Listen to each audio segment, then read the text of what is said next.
This is the SEAT Ibiza, and unlike the island of Ibiza, it's actually really good value.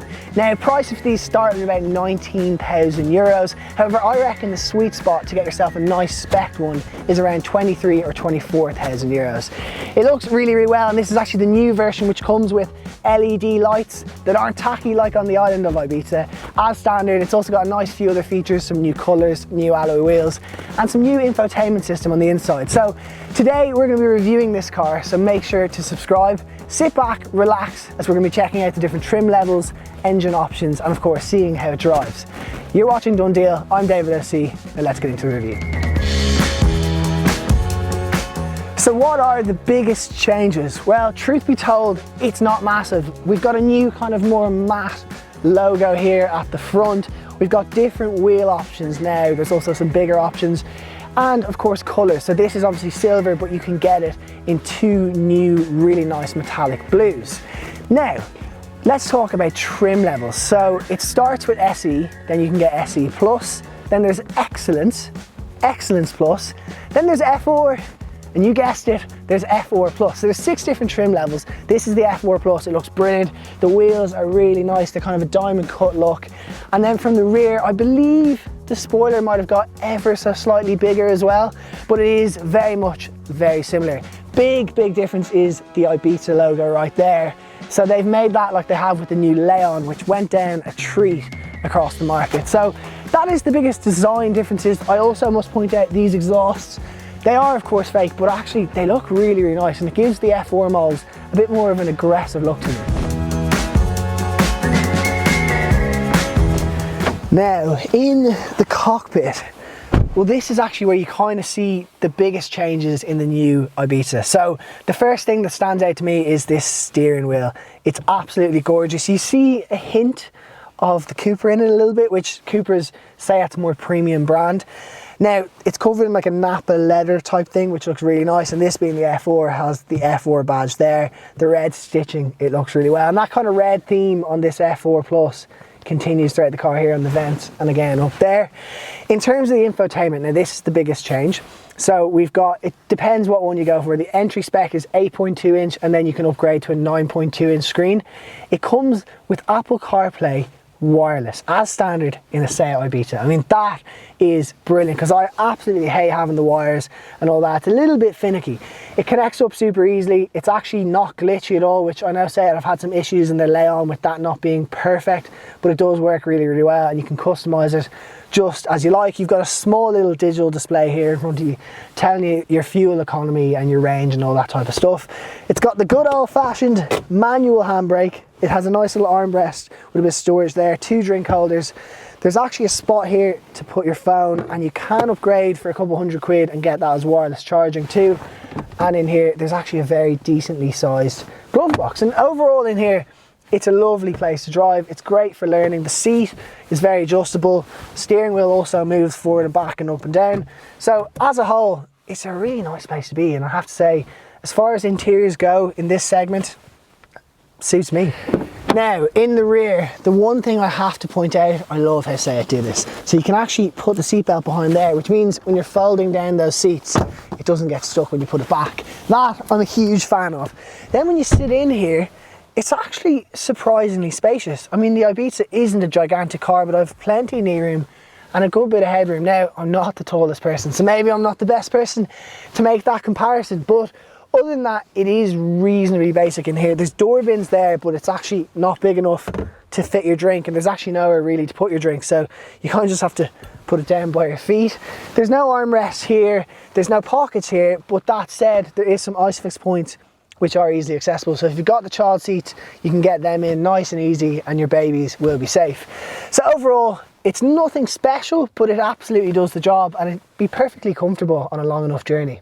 To open up the boot, you just push in the SEAT logo like that, and you're greeted by 355 litres. Now, in this size car, that is really, really impressive. To put it in perspective, a Ford Fiesta only has about 295. So it's 60 litres bigger, and it's actually quite functional. So you've got a nice deep section here. You've actually got space for a spare wheel. However, this one actually has a puncture repair kit, but it does mean you can actually kind of use that as a little bit more storage, which is nice and handy. You've got a parcel shelf here, and you can fold down the rear seats. It's a little bit finicky to get to, but it can be done. Now, when it comes to engine options on the Ibiza, you have a few different options. It does depend what trim level you go for. So if you go for the SE model, you're going to have less engine options available to you than if you go for the F4 Plus, for example. Now, the base engine is an 80 horsepower 1 litre engine, and that will probably suffice for a lot of people. However, if you go for something like the F4 or an Excellence Plus, you can get a 1 litre TSI engine. Now, that means it's got a turbo in it, and you can get that with two different outputs, the lower being 95 brake horsepower and the higher being 110 brake horsepower. Now, if you go for the 110 brake horsepower, you have two options. You can get a manual one or an automatic one. The price difference between the two of them is about 1,800, but the automatic one is the DSG. It's a dual clutch setup and it's fantastic to drive. Now, if it was my advice, I'd say go for the automatic. It's worth that €1,800. It's going to make your car a bit more future-proof. It's going to protect the resale value, as nowadays we're seeing a massive surge in automatic cars. I think this year there was a 10% increase, bringing it to about 50% of new cars being sold on the market are now automatic. And that's probably down to a lot of electric cars are automatic, or all electric cars are automatic, but B, obviously it's a little bit more pleasant driving an automatic car around town, and that's where the Ibizas belong, in and around town. So my 2 cents is go for the automatic. But for now, I'm absolutely freezing, so let's go for a drive. So to drive the new Ibiza, what's it like? Well, to start with, this one's actually got a punchy little engine. It's the TSI engine. I'm actually not sure if this is 95 or 110. I'm starting to think it's 110 because it is quite quick. But more importantly, it's really user friendly. So the clutch is nice and light. The bite point is again really kind of predictable, which is great for new drivers or people who've been driving for a long time. It makes the day-to-day easy. Visibility is brilliant. You can see right over the bonnet. Your mirror here, you've got great visibility in the rear and some nice big mirrors. And everything's just where it's supposed to be. The indicators are here on the left. On the right, you've got your wipers. And even this infotainment system, it's not too far off the road, so when you're changing the radio or anything like that, you don't have to look down here, which is great. And of course, there's shortcuts here. Now, all cars come with cruise control, which is brilliant, but what's more is all cars come with lane assist, which means if you start to kind of drift out of your lane on the motorway, it'll actually correct you, which having that as standard in a SEAT Ibiza, brilliant, love to see it. There is actually a mode selector button down here, which means you can change it from eco, where I'm guessing it kind of adjusts the climate control, into normal mode and then sport mode. Truth be told, in terms of power and throttle response, it's not night and day different, but I guess there's a little bit of a difference. But I think overall it's nice to drive, but we are down in the Dublin mountains right now, so let's see what it's like around town. Driving around town is realistically where most people are going to be driving the Ibiza, and the good news is it's very easy to drive around town. It's quite small, which means parking's very easy, manoeuvring around easy again.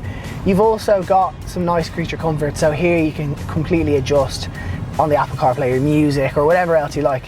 One extra I would advise if you get the SE model is rear parking sensors. It's 270 quid, but it will make the car age better, and it also makes parking a million times easier. The other thing is, generally when you're driving it, the mirrors are nice and big, there's loads of space, seating position's very comfortable, and the suspension over bumps is really, really soft. So at this point in every review, we discuss some of our favourite and least favourite things about the car we're reviewing. Now, truth be told, I actually can't fault the Ibiza too much. I do wish they maybe made it a little bit newer, because it's the new Ibiza, but it's not that much different.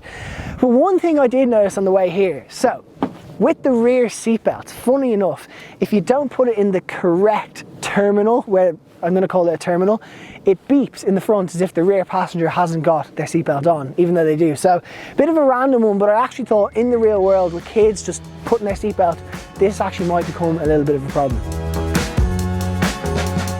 Number one on my favourite things about the Ibiza is that there is a dual level floor, so I'm not doing a very good job of it. But essentially you can have the floor raised a little bit here, which means you have a bit more storage underneath, or you can lower it down.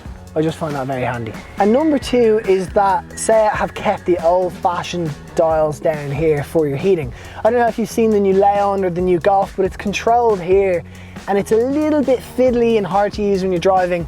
And I feel like the average Ibiza owner is going to be someone maybe a little bit older or someone learning how to drive, and less is often more. And so I really like that. And last but not least is that every SEAT as standard comes with this, which is effectively detecting the car in front of you. And so if the car in front of you for some reason slams on the brakes, this will actually do it for you as well.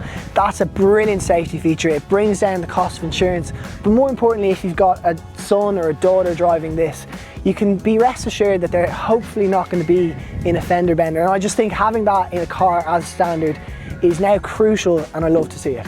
So there you have it. That is DoneDeal's review of the all new SEAT Ibiza, I'm not sure. Let us know how to pronounce it, because I feel like I might have been butchering that. But all things said, I have to say it's a lovely package, the Ibiza. It's really nice, it has a lot of spec in it, and in terms of value for money, it's brilliant. In fact, I priced up one of these yesterday on the configurator, and with every option picked, it was 30,050 euros. So you can't really spend that much. I think for in and around 23 to 25k, you're gonna have a lovely Ibiza. The only thing I will say is it's more of a facelift than an all new SEAT. And the reason I say that is because there's not a massive different design. If we think of the SEAT Leon last year, it was a revolution. It's a brilliant car, and compared to the old one, it was so much different, whereas this is similar enough. Now, if you would like to search for SEAT in Ireland, hit the link up there. We've got over 1,000 trusted dealerships nationwide. A big thanks to SEAT Brady's for having us out to test drive the all new SEAT and getting us in nice and early. If you've enjoyed the video, please make sure to subscribe, give it a thumbs up, and let us know in the comments what car you'd like to see us review next. For now, that's all from me. I'll see you in the next one.